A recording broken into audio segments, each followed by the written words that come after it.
ମୋ ନାଁ ହଉଛି ଟେସୁଲାଲ ନାୟକ। କଣ କରନ୍ତି? ମୁଁ ଚାଷ କରେ। ଚାଷ କରନ୍ତି। ଆଚ୍ଛା। ଯେ ଭୋଟ ଦଉଛନ୍ତି? ହଁ ଭୋଟ ଦେବା। ଆଚ୍ଛା, ଦେବେ ଏଇଥର ଦେବେ ପ୍ରଥମ? ନା ନା ଏଇଟା ଦ୍ୱିତୀୟ ଥର। କଣ ଚାଷ କରନ୍ତି? ମୁଁ ଚାଷ କରୁଛି, ଏମିତି ମାଛ ଅଛି, ଆଉ ଯେତେ ବି ଅଛି ଆମର ଧାନ ଚାଷ ଅଛି, ହୁଁ ଗହମ, ସେମିତି ମୁଗ, ବିରି ଚାଲିଛି, କପା ଆଉ। କପା ବି କରନ୍ତି? ହଁ କପା ବି କରୁଛି। ମାଛ ଚାଷ କରିଛନ୍ତି? ହଁ। କେତେ ବଡ ଗଡିଆ? ଗଡିଆଟା ହଉଛି ମୋର 2 ଏକରର। 2 ଏକର ଗଡିଆ। ହଁ। ବର୍ଷକୁ କେତେ କୁଇଣ୍ଟାଲ ମାଛ ବିକୁଛନ୍ତି? ମାଛ ପାଖାପାଖି 10 ରୁ ଉପରେ ବାହାରୁଛି। 10 ବାହାରୁଛି। ହଁ। ଭଲ ଅଛି। ହଁ, ଭଲ ଅଛି। ସରକାର ସବୁ ସୁବିଧା ସୁଯୋଗ ଯୋଗେଇ ଦଉଛନ୍ତି? ସରକାର ଯୋଗଉଛନ୍ତି ସେଟା ଠିକ, କିନ୍ତୁ ଏବେ ଯାହା ଏଇଟା ଆମର ମୋହନ ମାଝୀ ଯେବେ ଆସିଛି ବିଜେପି ସରକାର, ହୁଁ। ସେବେଠୁ ଟିକେ ଅବହେଳା ହେଇଯାଉଛି। କଣ ଅବହେଳା ହଉଛି? ଅବହେଳା ଦେଖନ୍ତୁ, ଯଦି ଚାଷୀ ସେ ଚାଷ କରିବା ପାଇଁ ଚାହିଁବ ହୁଁ। ତ ତାଙ୍କୁ ଠିକ ସମୟରେ ସାର ଦେଲେ ନାହିଁ। ହୁଁ। ଠିକ ଅଛି। ହୁଁ। ତାପରେ ଯାହାକୁ ସୁଭଦ୍ରା ଯୋଜନା ମିଳୁଥିଲା ହୁଁ। ତାଙ୍କୁ ମିଳିଲା, ହୁଁ। ପ୍ରଥମ କିସ୍ତି ବି ମିଳିଗଲା, ସେକେଣ୍ଡ କିସ୍ତି ବି ଟାଇମ ପଡିଲେ ମିଳିଗଲା। ହୁଁ। ତାପରେ ଧୀରେ ଧୀରେ ସବୁ କଟି ଚାଲିଛି। ହୁଁ। ସେ ୱାଦା କରିଥିଲେ କାହିଁକି ନା ହୁଁ। ମୁଁ ଯଦି ଜିତିବି ହୁଁ। 50,000 ଟଙ୍କା ଦେବି। ହୁଁ। ଲାଷ୍ଟରେ ସେ 5 ବର୍ଷରେ 5,000 ଦେବି ବୋଲି କହିଲା, ହୁଁ। ସେଟା ବି ଦେଲା ନାହିଁ। ହୁଁ। ଅଧା କାଟି ଚାଲିଛି। ହୁଁ। ତାପରେ 300 ୟୁନିଟ୍ ଯୋଉଟା ବିଜଲି, ହୁଁ। ସେଟା ବି ଦଉନି। ହୁଁ। ତ ସେମିତି ଯଦି ଗୋଟେ ପେଜ ବାଇ ପେଜ ଦେଖିବାକୁ ଗଲେ, ଯେତେ ଆମର ନବୀନ ପଟ୍ଟନାୟକ ଯୋଉ ଦେଇଥିଲା, ହୁଁ। ସେଟାକୁ ବି ଧୀରେ ଧୀରେ କମ କରି ଚାଲିଛି ଯାହା ଦେଖିବାକୁ ଗଲେ। ହୁଁ। ତ ସେମିତି ଲୋକର ଅସୁବିଧା ହଉଛି, ହେଲେ କଣ କରିପାରିବ, ରନିଂ ସରକାର ତ ସେଇ ନା। ହୁଁ। ତ ସେଥିପାଇଁ ଲୋକଙ୍କୁ ବହୁତ ଅସୁବିଧା ହେଲେ ବି ମଜବୁରରେ ସେ ହିଁ ଜିତିବ। ଆଉ ତାଙ୍କର ପ୍ରେସରରେ ଅଛନ୍ତି ଲୋକେ, ସେମିତି ତ ଅଛି ଆଉ।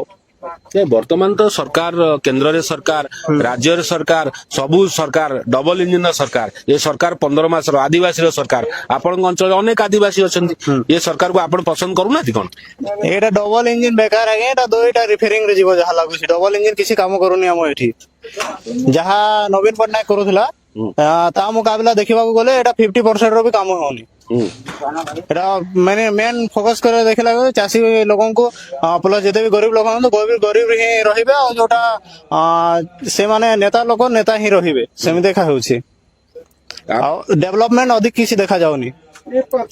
ଆଉ ଏବେ ନିର୍ବାଚନ ଆସିଛି, ଏବେ ନିର୍ବାଚନ ହଉଛି ସାଧାରଣ ଲୋକଙ୍କର ବଳ। ତ ଏଇ ନିର୍ବାଚନରେ ଆପଣ କାହାକୁ ମତ କରିବେ? ନିର୍ବାଚନରେ କାହାକୁ ମତ କରିବା ସେଟା ତ ନିଜ ଭିତର କଥା। ସେଟା ଦବଦବା କାହାର ଅଛି? ଦବଦବା ତ ଏବେ ବିଜେପି ହିଁ ଅଛି। ବିଜେପି? ହଁ, ତ ସମସ୍ତଙ୍କୁ ଦେଖିବାକୁ ଗଲେ ସେମାନେ ବିଜେପି କୁ ହିଁ ମାରିବେ, କାହିଁକି ନା ତାଙ୍କର ଆଜିକାଲି ଲୋକାଲ ଲୋକ, ସେମାନେ ତାଙ୍କୁ ମନକୁ କିଣି ନେଉଛନ୍ତି ଗୋଟେ ପ୍ରକାର। କିଭଳି ଭାବରେ କିଣି ନଉଛନ୍ତି? କିଭଳି ଭାବରେ ତାମାନେ ରନିଂ କରୁଛନ୍ତି, ସେମାନେ ପ୍ରତି ଗାଁ ଯାଉଛନ୍ତି, ବୁଲୁଛନ୍ତି। ତାପରେ କିଛି ମା ମାଉସୀ ମାନେ ଅଛନ୍ତି, ସେମାନଙ୍କୁ କିଛି ଖୁସି ଖାଇବା ପିଇବାଠୁ ନେଇକି ଟିକେ ସେମିତି ଅଛି, ଅର୍ଥ ଟିକେ ଦଉଛନ୍ତି। ଅର୍ଥ ଟିକେ ଅଛି। ସେଟା ଭିତର କଥା ଅଧିକ କହି ହବନି। ତ ସେଇ ହିସାବରେ ସମସ୍ତଙ୍କୁ ଦେଖିବାକୁ ଗଲେ କି ବିଜେପି ହିଁ ହାତ ମାରିବ ଯାହା ଲାଗୁଛି, କିନ୍ତୁ ବିଜେପିର ମତେ ଡେଭଲପ ଦେଖାଯାଉନି ଟିକେ ବି। ଆଚ୍ଛା, ଏ ବିଜେଡି ବାଲେ କଣ ପଇସା ଦଉନାହାନ୍ତି ନା କଂଗ୍ରେସ ବାଲେ ପଇସା ଦଉନାହାନ୍ତି? ନା, ସେମାନେ ବି ଦଉଥିବେ, ସେଟା ଅଲଗା କଥା। କିନ୍ତୁ ଯଦି ବିଜେଡି ସରକାର ଥିଲା, ତାଙ୍କର ଡେଭଲପ ଗୋଟେ ଅଲଗା ଦେଖା ଯାଉଥିଲା ଆମକୁ। ଏବେ ବିଜେପି ଅଛି, ବିଜେପିର ମତେ ସେତେ ଦେଖାଯାଉନି। କିନ୍ତୁ ବିଜେପିର ପଲା ଭାରି ଅଛି।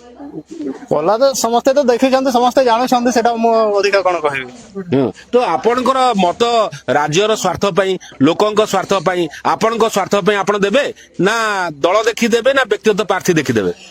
ନା, ଆମେ ଦଳ ଦେଖିଦେବାନି, ଡେଭଲପମେଣ୍ଟ ହିଁ ଦେଖିକି ଦେବା। କିନ୍ତୁ ମୁଁ ଜଣେ ଦେଇଦେଲେ, ମୁଁ ଜଣେ କହିଦେଲେ ସେଟା ହେଇପାରିବନି। ଗୋଟିଏ ଭୋଟ ତ ବଢିକିରି ଲକ୍ଷେ କୋଟିଏ ଯାକେ ପହଞ୍ଚିବ ନା। ହଁ। ଗୋଟିଏ ଭୋଟ ବି ମୂଲ୍ୟ ଅଛି ନା। ଗୋଟିଏ ଭୋଟରେ ବି ଲୋକ ହାରିଯିବେ, ଗୋଟିଏ ଭୋଟରେ ବି ଲୋକ ଜିତିଯିବେ। ନା, ସେଟା ଠିକ କଥା। ଗୋଟିଏ ଭୋଟର ଲୋକ ଜିତିବେ ହାରିବେ, ସେଟା ଠିକ କଥା। କିନ୍ତୁ ଆମେ ଯଦି କେତେ ଲୋକ ଏମିତି ଅଛୁ ବୁଝିବା ଲୋକ, ଯାହାକି ମୋ ଆଖିରେ ମତେ ଯାହା ଦେଖାଯାଉଛି, ମୁଁ ଭାବିଲି, ମୁଁ କହିଲି। କିନ୍ତୁ ଆଉ କେତେକ ଲୋକ ଅଛନ୍ତି ଅଣଦେଖା କରିକି ମାରି ଦଉଛନ୍ତି। କେତେକ କିଛି ଅର୍ଥ ଅଛି, ସେଟା ଦେଖିକି ମାରି ଦଉଛନ୍ତି, ଏମିତି ଅଛି। କିନ୍ତୁ ଯେହେ ଜିତିବ ଦେଖାଯିବ, କିନ୍ତୁ ଆଉ କଣ କରିବା। ତ ଆପଣ, ମୋର କଥା ହେଲା ଯେ ଆପଣଙ୍କର ଲୋକ ସ୍ୱାର୍ଥ, ଯିଏ ଭଲ କାମ କରିବ ତାକୁ ଭୋଟ ଦେବେ, ନା ଦଳ ଦେଖି ଭୋଟ ଦେବେ? ନା, ଦଳ ଦେଖିକି ଦେବାଟା ଠିକ ନୁହେଁ। ଭୋଟ ଯେମିତି ଯିଏ ଭଲ କାମ କରୁଛି ତାକେ ହିଁ ଦେବାଟା ଠିକ। 3 ଦଳ ଭିତରେ କିଏ ଭଲ କାମ କରିବ ବୋଲି ଆପଣଙ୍କ ଆଶା?